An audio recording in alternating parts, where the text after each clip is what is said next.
In this section, we'll be talking quite a bit about cyberbullying identification, what it is, who does it, and common characteristics of those kids who bully. Children who bully can come from any background, race, income level, family situation, gender, or religion. It's a very diverse population. There are certain common traits that are familiar to us with kids who bully. Typically, kids who bully are quick to blame others for their problems. They lack empathy. They want to be in control, dominant, and powerful. They can be both a poor winner and a sore loser. They're very good at hiding behaviors from adults or talking their way out of difficult situations. They may have a history of violence or aggression or other discipline problems. Let's talk for a moment about proactive versus reactive aggression. Proactive aggression is shown by kids who are cool, calculating, and thoughtful. These are kids who think through their actions and the consequences of their actions before they actually engage in the behavior. And these are the kids I think we really need to be worried about. Then you have the reactive aggression. That's a kid who's hot-headed, who can't control their anger, and who's thoughtless. They haven't really considered the outcome of their behavior. So how do we grow a bully? I think that's important to talk about as well. There are certain environmental influences that help us to understand how kids learn to bully. First of all, we have family factors. In the family of a child who bullies, typically we find a lack of adult supervision and limits.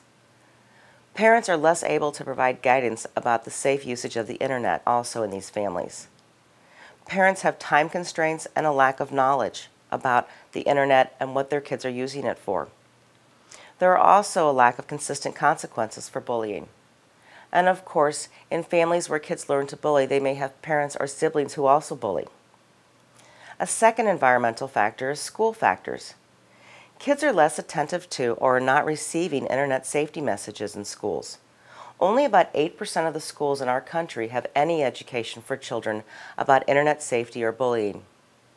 Schools also have an inability or an impairment to enforce problems with cyberbullying incidents that happen outside of school. Another issue with school is that staff can ignore bullying or minimize it, that it's a rite of passage. It's just part of growing up. Interpersonal skills may not be fostered and encouraged in the school environment. A third environmental factor are peer group factors. Peer group supports bullying behavior, and that's more likely to make a kid join in. Over 30% of kids are engaging in cyberbullying as a group phenomena. There's a desire to have an audience.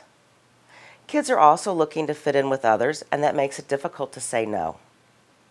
Finally, we have individual factors that contribute to the development of bullying behavior. Kids who are bullies lack social and interpersonal skills. Then we have the issue of brain development. Teenagers still developing their prefrontal lobes, which are used for reasoning and ethical decision making, so they have more difficulty putting together all of the consequences of their actions. Kids who bully also want to be in control. They're unwilling to accept responsibility for their own actions. They may lack empathy and compassion for others. Offline bullying victimization may also increase the probability of becoming an online bully. Kids who bully offline are also more likely to continue this behavior in cyberspace. Girls are twice as likely to be victims and perpetrators of cyberbullying. 62% of girls interviewed recently said that they had been cyberbullied by another student at school. 46% say they've been cyberbullied by a friend. And 55% say they didn't know who had cyberbullied them. So let's talk about the players in the cyberbullying game. First of all, we have the vigilante. A vigilante is a kid who's cyberbullying. They think that they're doing the right thing. They may be getting back at somebody who's being bullied. Usually, a vigilante acts alone, but might tell close friends. The next player in the game is the power-hungry cyberbully. This kid is no different than the schoolyard bully. Power and intimidation drive them. They have a need for an audience and tend to brag. They're looking for a reaction from others. The third player in the cyberbullying game is the kid who's bent on revenge. This kid may act really tough online, but may not act that way offline. They are the most secretive type of cyberbullying and typically can do the most damage. Sometimes these kids will cyberbully by proxy. They will go in and they will hack computers, they will steal passwords, they may set up false accounts online, pretending to be you and giving away your personal information, and then back away and watch what happens. The fourth type are mean girls. This is the most immature type of cyberbully. Usually this cyberbullying is done in a group and targets other girls. The mean girl is also driven by power and a need for admiration. Finally, we had the inadvertent cyberbully. This is a kid who's just doing it for fun or just to get a reaction. These kids aren't thinking about the consequences of their action. So there are lots of different ways that kids cyberbully. One way is to exclude each other offline. Whether they defriend each other on Facebook, they don't return text messages or cell phone calls. Then we have cyber gossip, which is really no different than gossip in real life. Kids may forward private emails. They may steal somebody's password and pose as that person. They may post personal or defamatory information on a social networking site or a public website. Those are just a few of the ways that kids cyberbully.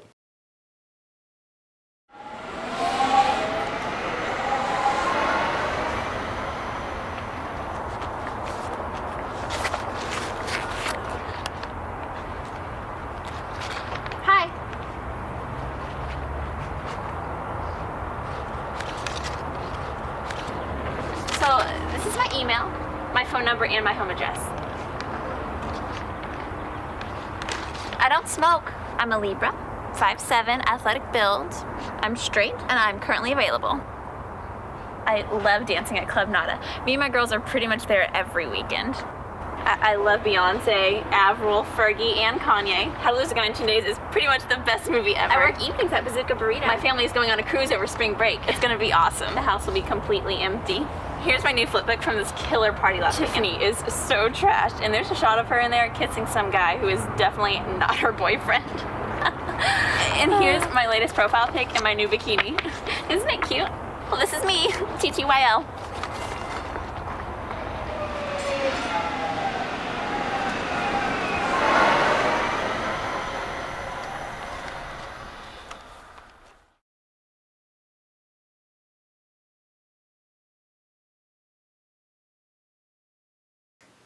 So let's talk for a moment or two about social networking sites.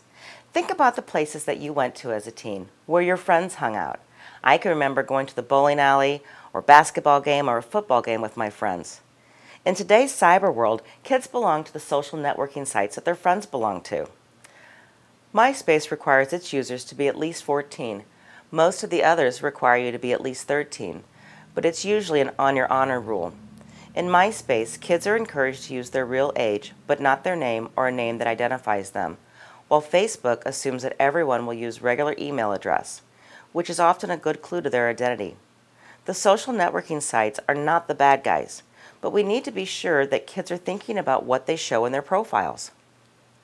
61% of 13 to 17-year-olds have a personal profile on a social networking site. Over half of those kids have pictures posted of themselves online. If your child sets up a page on one of these sites, make sure that it's done in a way that is safe and does not reveal your child's identity. Make sure you also check the privacy settings. Social networking can be a great way to connect with friends. I can really see why kids love this. But it can also ruin a child's reputation. It can affect a child's employment or acceptance into schools. Did you know that over half of college admissions offices and employers make it a regular practice to review the social networking sites of their applicants prior to offering employment, college admission, and scholarships? Social networking sites can also be a ripe grounds for cyberbullying. There are many times when kids post horrible things about each other online, or they'll defriend each other, or they will exclude each other in the social networking sites.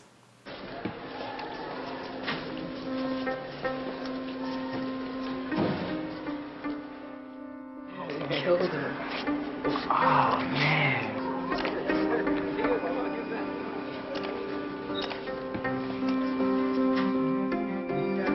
Oh, dude, check this out. I'll see you back with the Compound A, 46.7% by weight. Compound B,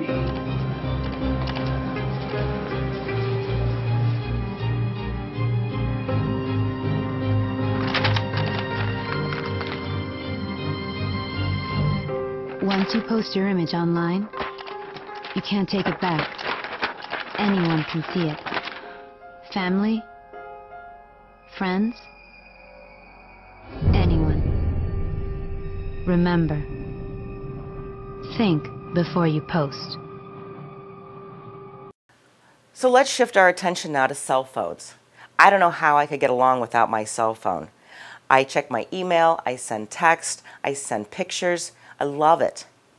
Kids have cell phones too, and they share and post digital photos and videos. Many of today's cell phones have built-in cameras and can take digital pictures or video, which can then be shared and posted to other sites. Consider what might happen if your child wasn't involved in incriminating behavior and a picture was taken and posted to a social networking site or forwarded to numerous people. Cell phones today also have internet access. A cell phone can provide access to the internet without parental controls or supervision. Of course, most of our kids use text messaging on the phones, and text messages can be sent and received from unknown or blocked numbers. Cell phones can receive instant messages. Another behavior that we really have to talk about with regard to cell phones today is something called sexting. Today, our kids are having sex on the phone. Basically, what that means is they are sending sexually explicit messages to each other and sending sexually explicit photographs of each other. Sexting isn't sexy. Sexy pictures and sexy messages are rarely kept private. They're often shared among kids. And with kids, their relationships change very rapidly. Their best friends change from day to day, their boyfriends and girlfriends change from day to day, and those pictures and information of those messages are being shared with other kids. The other thing that most people don't realize is that having sexually explicit photographs on your telephone is considered to be possession of child pornography. Kids can be arrested for possessing child porn and distributing child porn. So it's really important that kids understand not to share sexy pictures of each other.